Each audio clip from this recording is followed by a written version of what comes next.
And good morning mga idol. Papasok na si JR. Say hi. Hi. Hi. Ay, tao. Ay, papasok na po ako.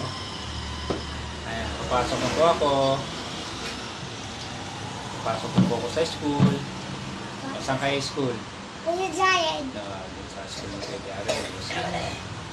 Gabay ka na sa kanila. Papasok ka na. Hi, best friend. Papasok na po ako. Bye-bye. Bye-bye.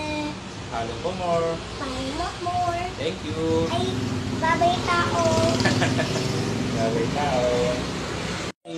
Morning tao. Ayan, papasok na po kami ngayon ni JR. Pasok. Kaya dito siya dito sa... Ayan, gamit ang bike ito. Ginawa ko siya ng upuan. Para dyan siya sasakay. Dito siya sa school. Ayan, ready na JR. Bye-bye. Bye-bye. Tingin natin. JR, look. Look. Tingin mo na kay daddy.